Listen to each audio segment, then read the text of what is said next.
Now, last week, I came up with an approach to recruiting using my areas of strength as a financial planner and as a life coach. It was a different method to a traditional business opportunity meeting or BOM. It was a financial planner's long-term view entitled Flourishing in the Future. At the Leaders Planning Retreat on 8th of June, we all agreed that we should have our own BOM. And so let me share my screen. So I started working on it on 19th of January. Okay, after we came back from the leaders retreat, it took some time to settle in. And then at the last Grow small group meeting on the 23rd, it was raised again. Where is this BOM? So I immediately transferred my thoughts onto Canva. But actually, I started working it on the 19th. Okay. Then I used my lunch with a friend CK on the 24th as motivation to complete the first draft. And on Friday the 26th, I delivered our first conversation presentation over Zoom to 2 real prospects. It was just 1 week from putting pen to paper to the first real presentation. And this, I think, is an example of Ready, Fire, Aim. Now, at these Motivational Mondays, we try to come up with very recent personal lessons. Okay, so this is an example of Ready, Fire, Aim. There are clear advantages of Ready, Fire, Aim, but it's actually difficult to execute. So let's look at it.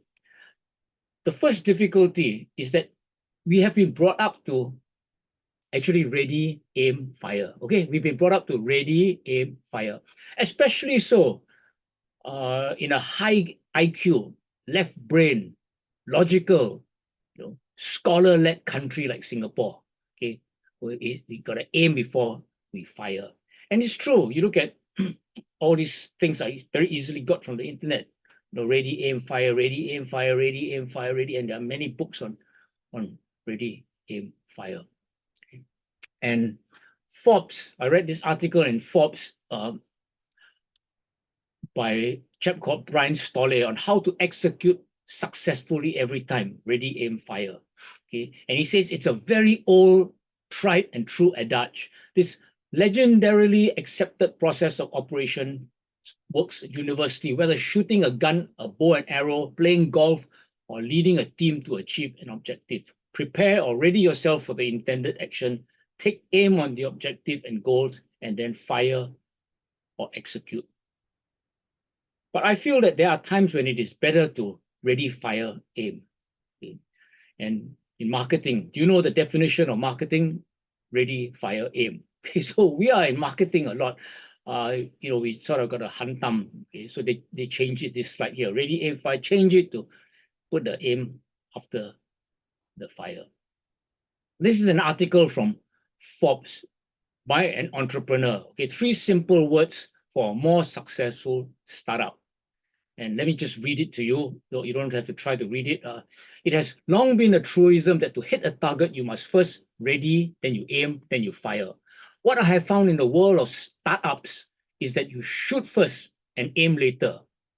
There can be, if you shoot first and aim later, there can be many practical benefits. This means that if you start building your product before you know exactly what it is supposed to be, and you do this in a way that gets you customer feedback at low cost, you can get to your goal faster, more accurately, and in less time.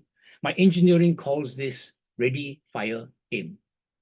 The primary benefit of this approach is a shortened and less expensive timeline from not knowing to smarter about your product and your market. It prompts you to get moving and start work immediately without being paralyzed in the analytics stage. You're also forced to produce a feedback mechanism. This is the aim part that will provide guidance for your project. In my experience, this feedback mechanism is usually a test regime that will put the offering in front of people online and measure their response. For product features on an existing business, this is a performance test that compares various web page presentations against one another. For new products, this could be a nice looking dummy page for a potential offering or simply an AdWords campaign that you measure for performance. As Ready, Fire, Aim suggests, you will decide what target you are trying to hit using the best guess available at the time you start. This is your hypothesis. I believe that group of people will respond this way if we build such a product or feature. You immediately start building and you vigorously collect feedback while doing it. The comparison to artillery is informative.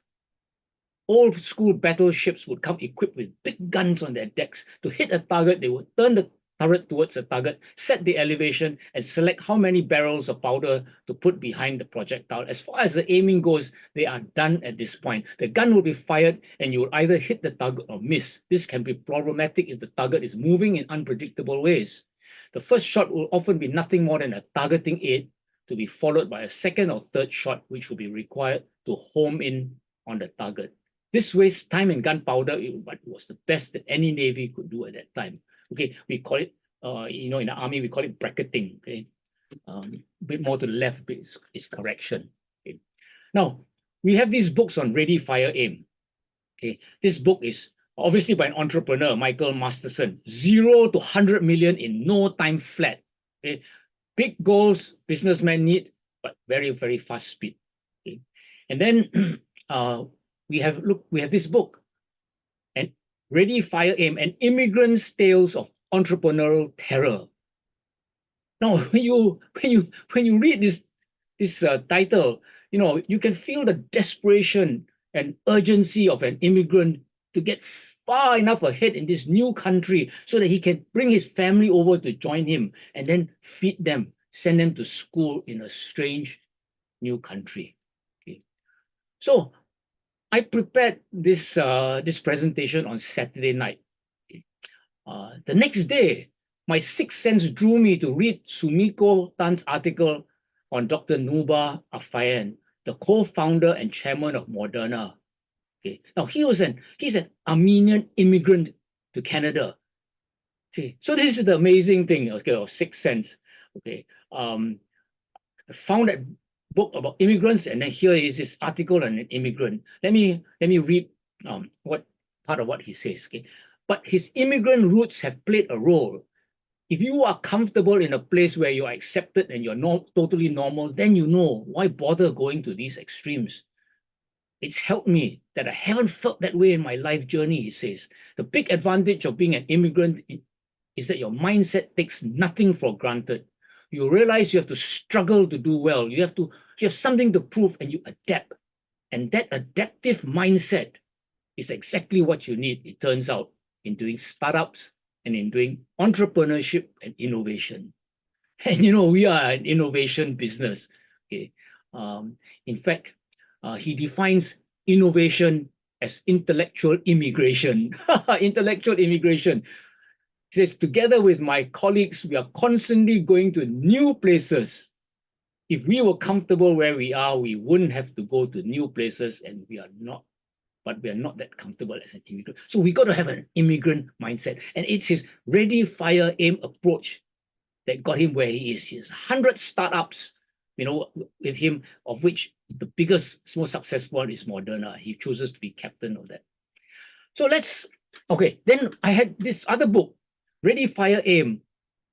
It's by a missionary. It says the outrageous adventure of saying yes to God. Trust God to guide the moving bullet.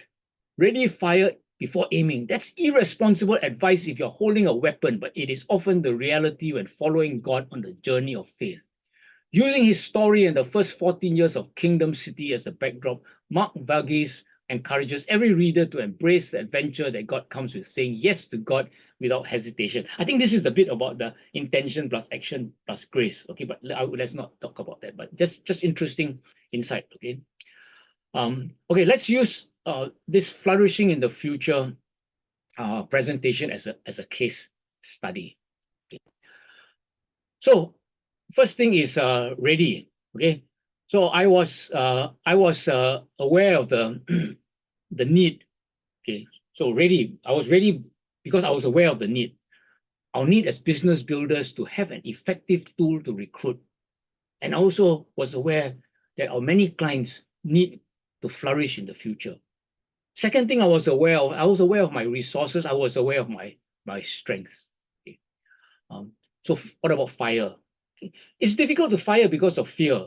Okay, because these are new ideas. Will they work? No, who is the target? The young people, the older people? What is the ammunition? Is it a precise shot, or is it a shotgun spray shot, or an area bomb? Okay.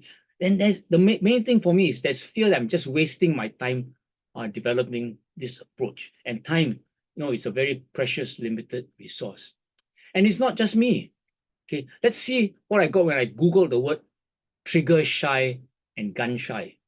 Okay. So I Googled this, and it says a lot of novice traders, share traders, stock traders, get hit with something we call the trigger shy phenomenon. It happens at the point at which the traders have seemingly mastered their system but fail to pull the trigger on the trade. They do not have the courage to implement their system. They have paper traded up to this point and verified to their heart and mind's content that the system is pretty accurate, but yet they falter at the last minute, the moment of action.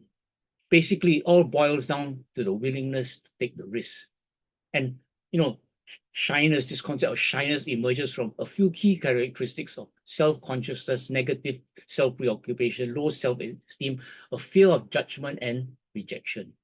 Gun shy means wary, like the dictionary says, with a shade of meaning that the person is overcautious. For instance, a person gets out of a bad romantic relationship, they are gun shy about getting into a new one.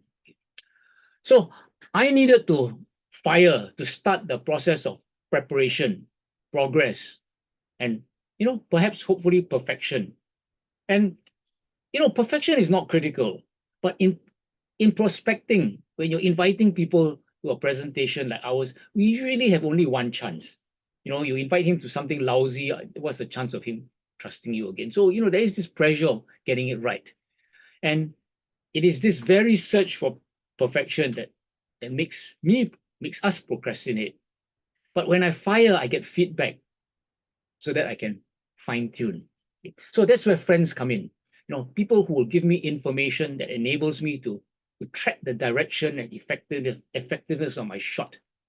Okay, my shot is my missile. Is my missile missing the target? And that's why when I had the first presentation, some of you came in, thankfully to give me feedback. Okay. Now, firing also releases the brakes caused by procrastination. The moment I fire, the brakes are released, and I found that the ongoing process is actually more downhill than uphill. Okay, there's a momentum that comes with motion. It's mental. It's a mental issue. Things become clearer in motion. The brain actually has something to work on. And then lastly, aiming.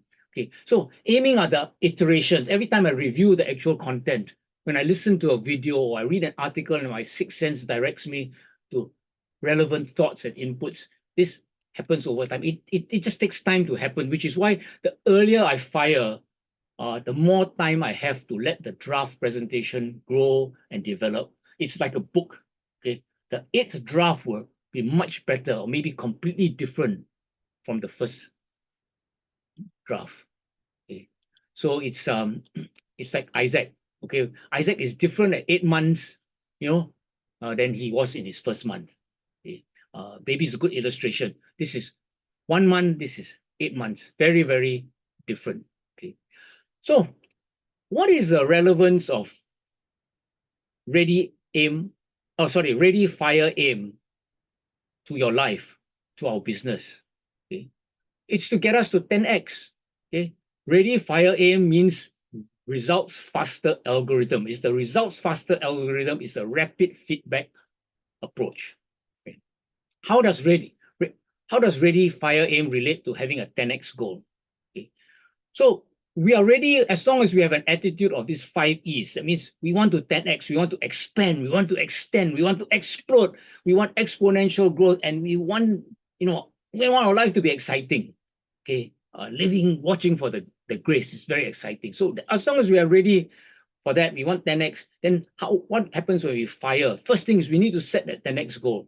Okay, not a 2x goal, not what we are used to, not our realistic goals. We want to set ridiculous 10x goals. We need to declare it. Okay, and we need to take the first action steps. And one of the first action steps is drop the 80% of things that's not going to get you the 10x results. Do the 20%. And then the aim, okay, monitor and measure, like we did for Hokkaido, like we're going to do for Amsterdam, that we're doing for our PIN advancement. Reframe your past to be a positive asset. Okay, so these are all Benjamin Hardy tips. Reframe your past to be a positive asset. We need your past to be positive. And then make some good present decisions. Get a mentor, get a coach. Who is on your team? Get the right people on your team. Upgrade yourself so that you can aim better, be a better marksman. Upgrade yourself and prioritize your action so you can focus. Okay. Dan Sullivan says, if you have more than 3 priorities, you have got no priority because you can't focus. Okay, so you need to prioritize. So that's how we apply it in our lives. Okay. Now, every motivational Monday is actually a practice already. Fire in. It's Saturday, then I start thinking, and I have to fire, and then it becomes a lot clearer. And today is so clear that I've sort of overrun. I got too much to share, but it's really, really exciting, isn't it? So, let's grow 10x, okay? And let's go to Amsterdam together in 2025. But this is just the first step. Okay, but that's the first step we want to declare, and let's go for it. 3 more days this month. Okay, great way to start 2024. Okay. Tomorrow, Tuesday, tips will be a quiz one, and you will know that it will be a tips that are really, really intensely practical. So thank you, everyone. I hope you hope you found this useful. Okay, bye.